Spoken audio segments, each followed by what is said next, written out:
নমস্কার বন্ধুরা, travel with টুইঙ্কেলের নতুন আরেকটি ব্লগে আপনাদেরকে জানাই স্বাগত।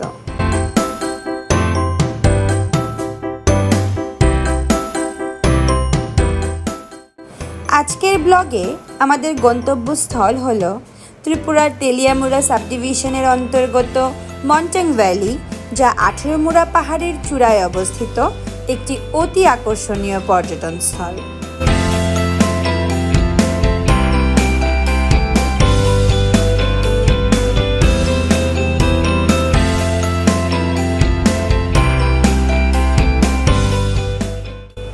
ভোর প্রায় 4টে নাগাদ আমরা 6 জন 3টি বাইকে করে রওনা হয়ে যাই মন্টেং ভ্যালির উদ্দেশ্যে।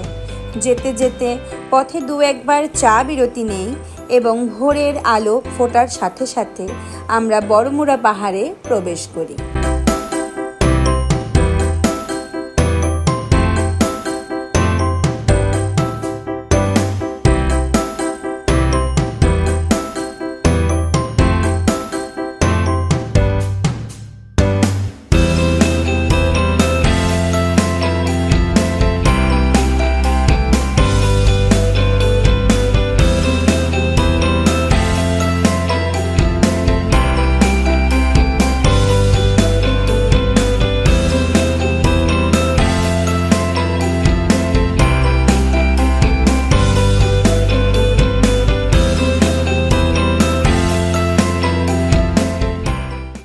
ঘন বনানীর মাঝে দিনের প্রথম আলোতে বড়মুড়া পাহাড়ের দৃশ্য এক কথায় অপরূপ।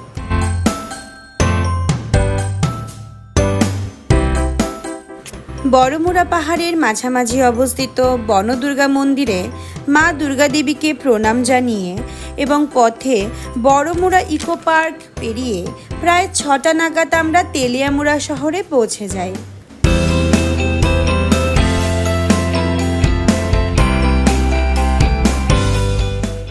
সেখানে কিছুক্ষণ বিরতি নেওয়ার পর আমরা রওনা হয়ে যাই মন্টেং ভ্যালির উদ্দেশ্যে, যা তেলিয়ামুড়া থেকে প্রায় 22 কিলোমিটার দূরে অবস্থিত।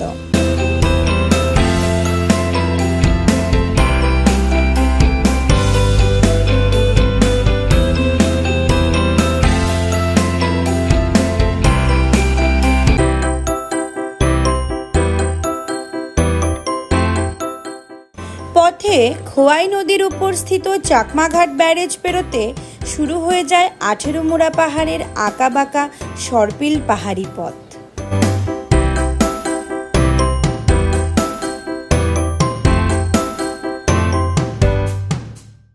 ঘন বনের মাঝে বড় বড় গাছের ফাঁক দিয়ে আসা সূর্যের আলো আমাদের পথটাকে অনেকটাই স্নিগ্ধ করে তুলছিল।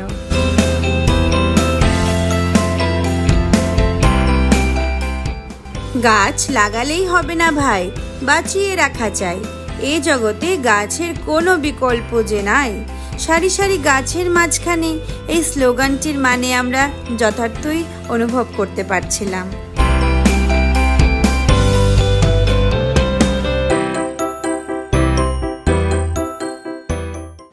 দুই পাহাড়ের মাঝখানে বয়ে চলা পাহাড়ি নদী এবং উপরে ভেসে থাকা ঘন মেঘের আস্তরণ নিজের চোখে না দেখলে সত্যি বিশ্বাস করা কঠিন যে আমাদের পার্বত্য ত্রিপুরা এতটাই সুন্দর।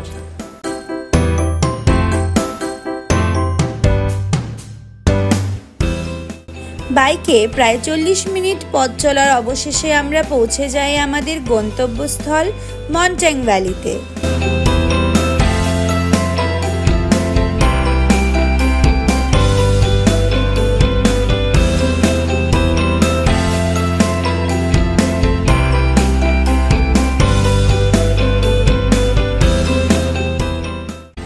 সেখানে পৌঁছে আমরা ত্রিপুরার উপজাতিদের দ্বারা তৈরি নানা রকম সুস্বাদু পাহাড়ি খাবার উপভোগ করি।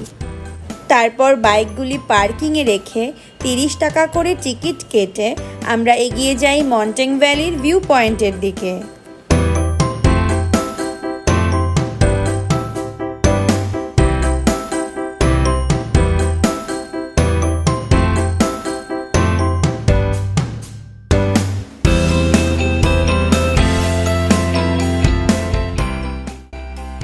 হেলমেট ম্যান যাচ্ছে। He is our helmet man. Yo, yo, wow! ভেতরে পৌঁছে আমাদের চোখে পড়ে সুদূর বিস্তৃত 18 মুড়া পাহাড়ের চূড়া। 18 মুড়া নামটি মূলত এসেছিল পাহাড়ের 18টি মুড়া বা চূড়া থেকে। মন্টেং ভ্যালির ভিউ পয়েন্ট থেকে এই 18 মুড়া পাহাড়ের অনেকগুলি চূড়া একত্রে দেখতে পাওয়া যায়।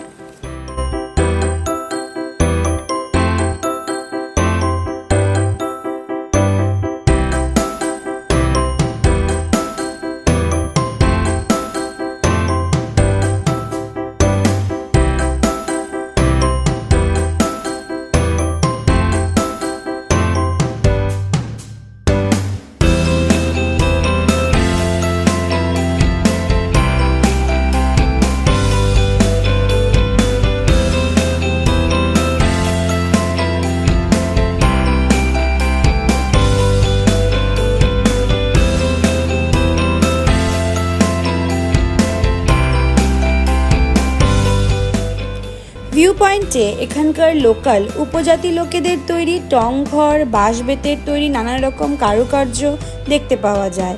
তাছাড়া পর্যটকদের ছবি তোলার সুবিধার্থে সুন্দর সুন্দর সেলফি পয়েন্টও বানানো রয়েছে।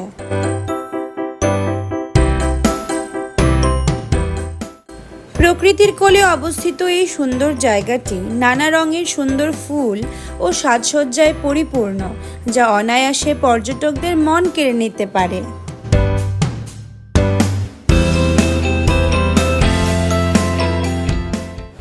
মন্টেং ভ্যালি শান্তি উপত্যকা নামেও পরিচিত।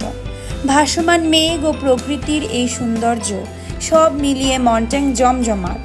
কিছু বছর আগে এক তথ্যচিত্রকে কেন্দ্র করে খ্যাতি পায় মন্টেং এবং তারপর থেকেই পর্যটকদের মনে জায়গা করে নেয়।